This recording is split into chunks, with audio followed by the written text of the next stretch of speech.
시청자 여러분 안녕하십니까? 이데일리엔 마감 전에 살펴보는 주요 경제 뉴스입니다. 첫 소식입니다. 금융위원회가 오늘 긴급 금융시장 점검회의를 열고 최근 국내외 금융시장 상황을 진단하고 즉시 시행 가능한 시장 안정 방안을 점검했습니다. 시장 안정 조치로는 채권시장 경색으로 자금난을 겪는 기업들의 유동성을 지원하기 위해 설립된 채권시장 안전펀드는 물론 채권담보부 증권, 금융안정기금 등이 검토됐습니다. 은성수 금융위원장은 비상계획에 따른 시장 안정 조치와 증시수급 안정화 방안이 즉시 가동될 수 있도록 준비에 만전을 기해달라고 당부했습니다. 금융위는 앞으로 증시가 안정될 때까지 매일 증시 개장 전 시장 점검 회의를 개최할 예정입니다. 지난해 보험사들이 벌어들인 수익이 10년 만에 가장 작은 수준으로 집계됐습니다.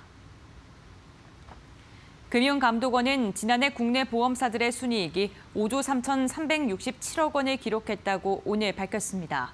전년 대비 26.8% 감소한 수치로 보험사들의 수익성이 금융위기 이후 가장 나쁜 수준으로 떨어졌습니다. 손해보험사의 지난해 순이익은 자동차 보험과 실손 의료보험 적자폭이 커지면서 1년 전보다 31.7% 급감했습니다. 생명보험사의 순이익도 23% 감소했는데 금리 하락으로 인한 보증준비금 증가 등 변수가 영향을 미친 것으로 보입니다. 지난 1월 시중 통화량이 7% 후반의 증가세를 나타냈습니다. 한국은행이 오늘 발표한 1월 중 통화 및 유동성을 보면 M2 기준 1월 통화량은 2,929조 원으로 1년 전보다 7.8% 늘었습니다. 상품별로 보면 연말 상여금을 받은 가계가 자금을 은행 예금에 넣어두며 수시 입출식 저축성 예금이 9조 6천억 원 늘었습니다. 기타 금융기관으로 여유자금이 유입되며 MMF도 10조 9천억 원가량이 증가했습니다. 경제 주체별로는 가계 및 비영리 단체 보유분이 11조 8천억 원, 기타 금융기관이 4조 7천억 원, 기업은 2천억 원 늘어난 것으로 나타났습니다. 삼성전자가 TV와 연결해 사용하는 사운드바 제품이 세계 시장에서 6년 연속 점유율 1위를 지키고 있다고 밝혔습니다. 오늘 퓨처소스에 따르면 삼성전자 사운드바 점유율은 지난해 금액 기준 22%, 수량 기준 16.5%로 세계 1위를 유지했습니다. 삼성전자는 퓨처소스가 사운드바 품목의 공식 집계를 시작한 이후 지난해까지 6년 연속 시장 점유율 1위이며 지난해 매출 기준 점유율 2위인 소니와 8%포인트의 격차를 유지했다고 전했습니다. 회사는 TV와 시너지를 통해 오디오 경쟁력을 더욱 강화한다는 계획입니다. 글로벌 사운드바 시장 규모는 2022년 2천만 대를 넘어설 것으로 보입니다. LG전자의 차기 전략 스마트폰이 미국 시장에 본격적으로 출시됩니다.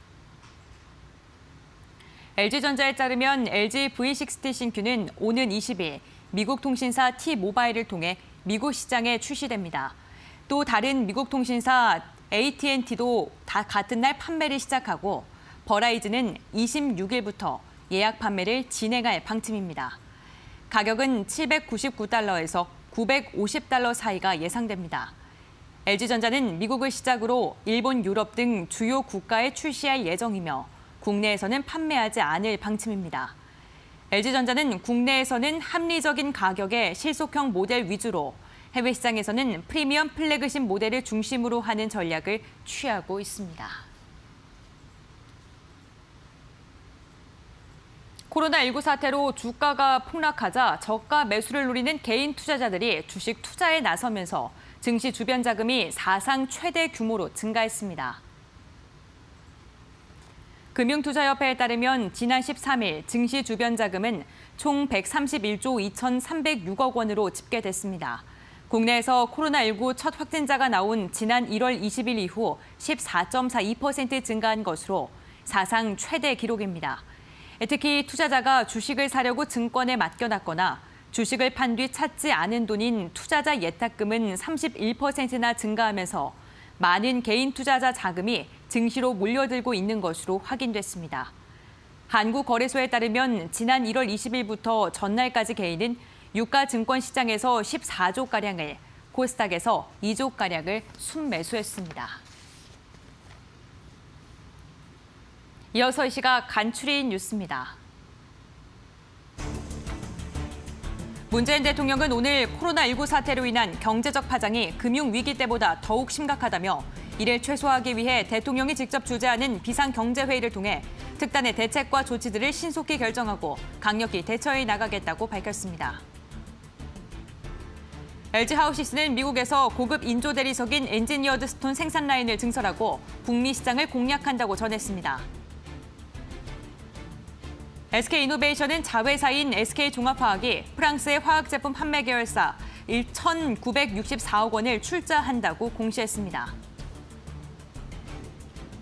기아차가 오늘 준대형 스포츠 유틸리티차 소렌토 4세대를 정식 출시했습니다. 6년 만에 나오는 새 모델로 강인함과 세련미를 동시에 담은 디자인과 대형 SUV 수준의 공간, 주행 성능 등이 특징이라고 회사는 밝혔습니다. 이데일리엔 마감 전에 살펴보는 주요 경제 뉴스 함께 확인해 봤습니다.